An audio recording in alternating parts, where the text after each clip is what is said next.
Who gets to tell Beaver Falls what they are?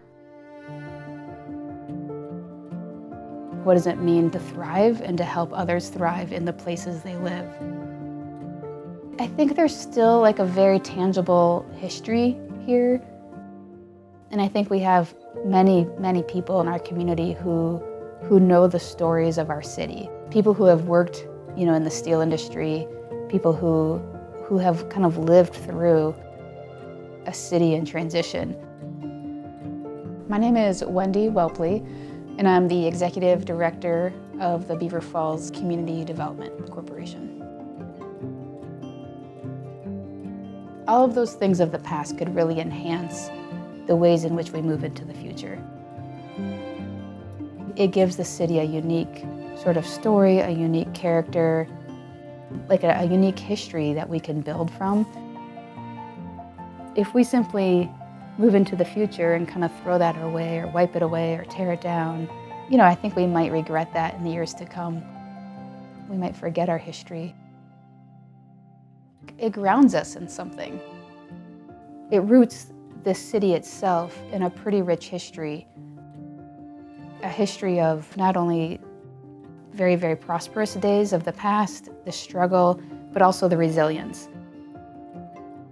I think there's been people at work for years and years and years before the CDC was ever established.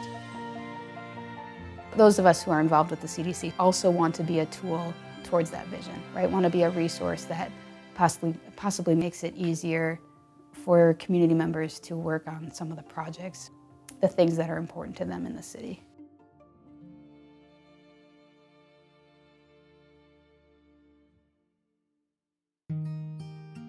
We have a number of community members that have been working on things they're really, really passionate about and have come to the CDC to see if their project could be a project under the umbrella of the CDC, and if that would allow them to use our 501c3 for fundraising or grant writing, things like that. We see ourselves now as sort of serving as an umbrella organization, really being a resource to each of these community members who are working on projects that are really meaningful to them. It's the renovation of the wave pool. When I changed my life around, I felt that I had to come back to Beaver Falls to make things right. And that's what the pool is all about. If kids got to go somewhere else to have fun, they'll never know how to love their community. If you walk around Beaver Falls right now, there's kids just walking around. People donating to this pool, even if they donate $20, $10, $5, it sends off a message to these kids that we want something better for them. It shows that you want to see a change. If you show that you care, they'll know how to care. The only way they're going to know that is if we tell them that and if we show them that. There's an organization called the Rivertown Food Alliance, and they've become a project of the CDC. A project called Dwellings, which is a project helping low-income homeowners work on home projects and things of that nature. The News Tribune building is a project of the CDC, facilitated by a group of us. It's a historic building. It's a very interesting space, and there's a lot that goes into that building in terms of, empty building, been empty for a long time, needs a lot of work. Being in such close proximity to the library, there's an opportunity for a campus, as it were, Children's Museum library that work very well together. Why the Children's Museum? Out of all the good things that we could be doing here, a children's museum is a very unique project. I feel really strongly that the space that you're in impacts the way that you feel, that you learn. And I can see that when we give kids opportunity to be creative, to have open-ended play, to do things where they can thrive in the way that they learn and that's developmentally appropriate to them, that ability to discover those things about themselves and to achieve in different ways actually translates, it trickles up into other aspects of their lives. Sometimes we have 100 or more people attend the lecture series, and these are all people speaking about Beaver Falls, either the history of Beaver Falls or things happening in the city, important issues like race in Beaver Falls.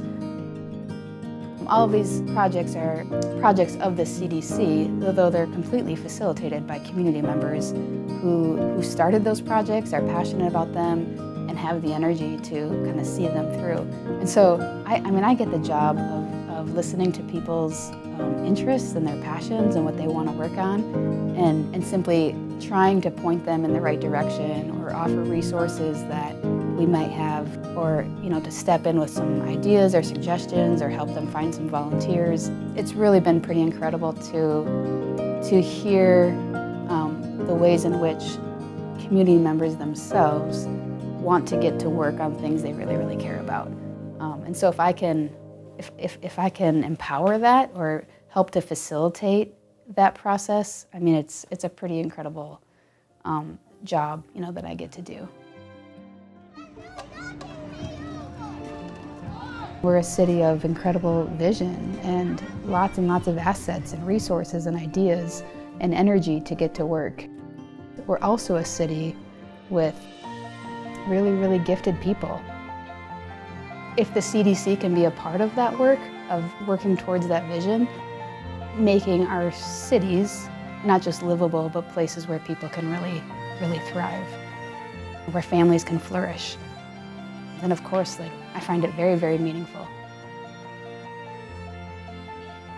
So that's why I say, just please respect each other.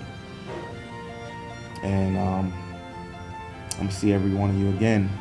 And we'll talk about it again because, like I said, I'm gonna get this pool back and we're gonna learn to be a community, a family, and we're gonna love each other.